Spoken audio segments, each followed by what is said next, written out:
Miracles do happen. On November 14th, 1995, my whole life changed. I don't remember anything of that morning. I'm just going by what people have told me.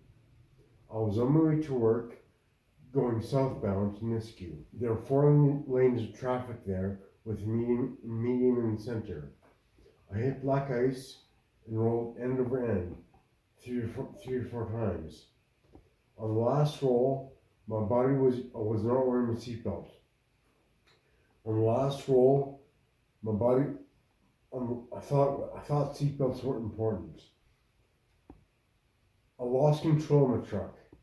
On the last roll, my body was ejected from the vehicle. I flew 80 feet across 2 lanes of northbound traffic and 10 feet in the air, landed headfirst on the pavement. At this moment, Jesus sent my guardian angels to save my life, to watch over me. The first angel that see me fly across the highway had advanced CPR. The second angel was the first aid instructor for the government. For 2 years, he never carried first aid kit in his car. 3 days prior to my accident, he was cleaning his garage out, found first aid kit, decided to put in his car.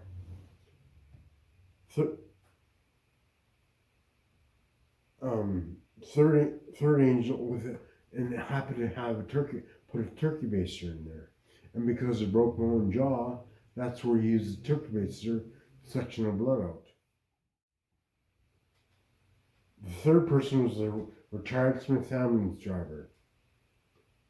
The fourth person was a fish and wildlife officer who had all the communications. He phoned Parkland Ambulance, and Parkland Ambulance phoned STARS, and I was phoned to University Hospital. There was a fifth person, but he had no medical experience. He just checked my truck to see if anyone else was involved in the accident.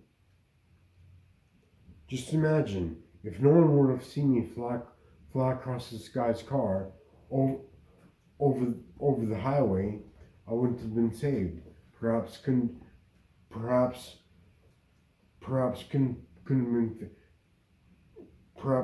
have been saved. Perhaps would have died. Immediate medical attention was a prime factor in my survival. My jaw was broken in half.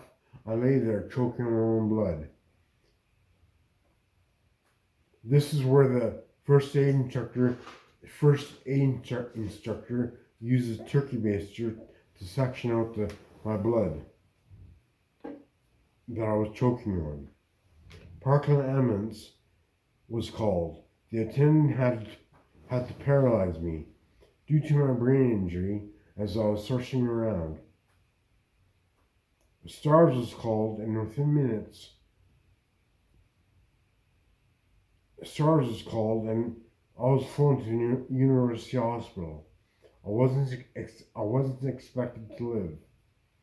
My family was told that if I did make it, that I would be a vegetable. It is beyond medical profession that I have recovered. I was in a coma for 21 days, and in a semi-coma for several months. There were numerous bones broken in my entire body. My jaw broke in half. I lay there for 3 weeks before I had surgery. My mom said that half of my teeth were in the back of my throat. Apparently it looked awful. My pelvis was also broken. I wasn't put in traction for 3 weeks, therefore my pelvis healed improperly. Now my right leg is 1 inch shorter than the other. Every time I go to buy a pair of shoes, it costs me extra money to build put the lift in my shoe. My pelvis is also torqued.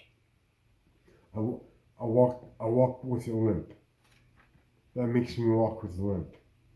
I suffered a traumatic brain injury. My brain was swelling and I could not be stimulated in any way, shape, or form. For I was in critical condition.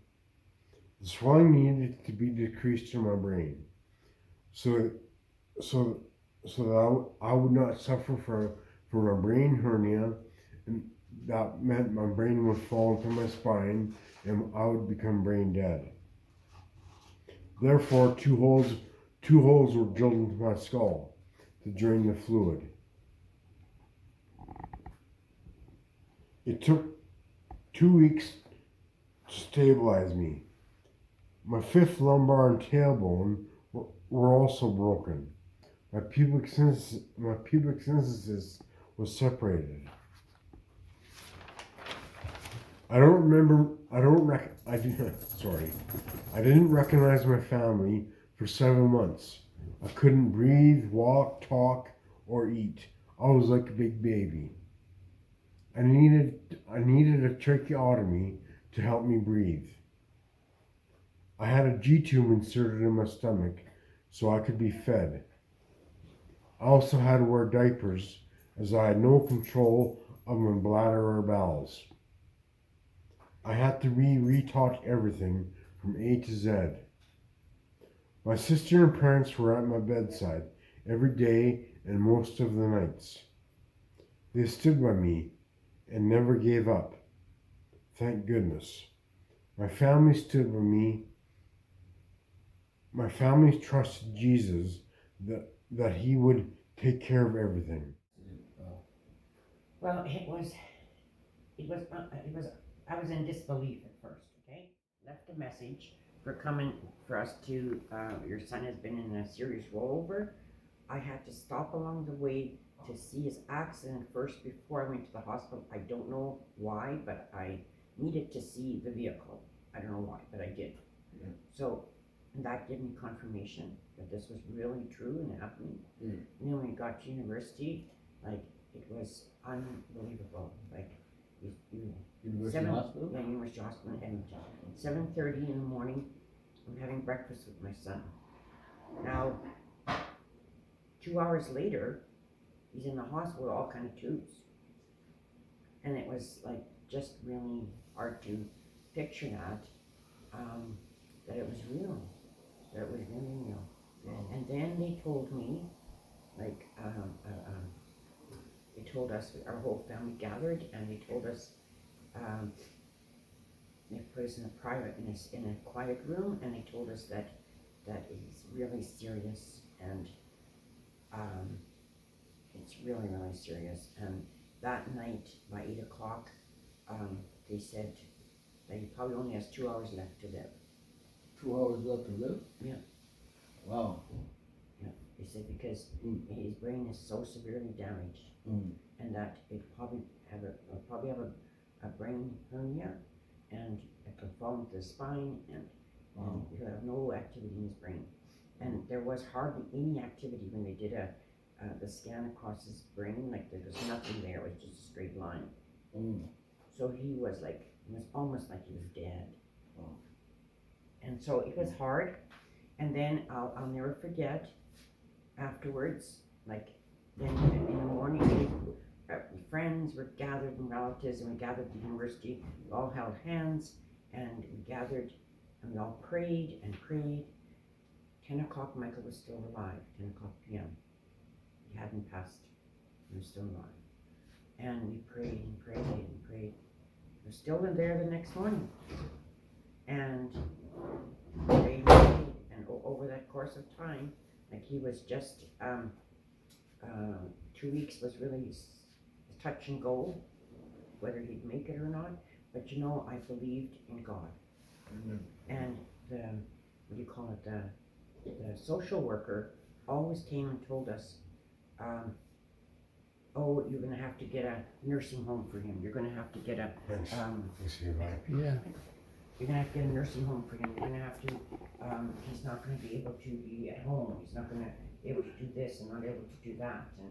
And I said, just leave us alone. I don't wanna talk to you. Michael is gonna be healed from head to toe. Amen. That was my belief. Yeah. He's gonna be he's gonna be healed from head to toe. and we don't need, right now, a social worker. They were rushing it too much, and Michael hadn't signed his, Donor driver's card. license, Donor card. that they would, the donor card, that they wouldn't, take his organs. Because, Michael, hold on, man. If I would have signed it, that meant they wouldn't have had put this life support on me. They would have let me die. they would have Taken no, organs. they would have taken the organs. Wow. Yeah, they would have taken the organs. They're more concerned about when someone's in critical condition, that they're more concerned about the organs to give them to somebody else than they are about that person. Anyway, so it was hard to believe, but you know, I trusted in God. I trusted in Jesus, because without Jesus, I'm telling you, if I wouldn't have had the faith, I would have probably, I don't know what would have happened to him. It would have had a nervous breakdown. Man, yeah, it's amazing that he's a miracle that he's still here with us Yeah. today, and I believe that it was Yeah. definitely. Because God has everything timed right to the exact second. Yeah. And not that alone, you know, some people get in a car accident and they're not as severely hurt as Michael was, and they pass away. Mm. So my belief is that it's when it's your time to go, it's your time to go. Yes. God still had a purpose for Michael. Yeah. Mm. But That's good. I think my purpose. I think my purpose is to tell everyone about my accident, and make one thing is to make him. I wasn't wearing my seatbelt, so make him buckle up. That's one reason. Yeah. Another reason is I believe to make the non-believers believe, because I have a good testimony. Well, and it could be an inspiration to Yeah, other people. inspiration to other people. Yeah. People that are hurt severely, like they just need to see what Michael came from and how he was injured, and you know, from there on he could inspire lots of people in hospitals and different places, right? Amen. Amen. Yeah. Wow, man. Faith over fear. She You just doesn't have to usually- have that faith.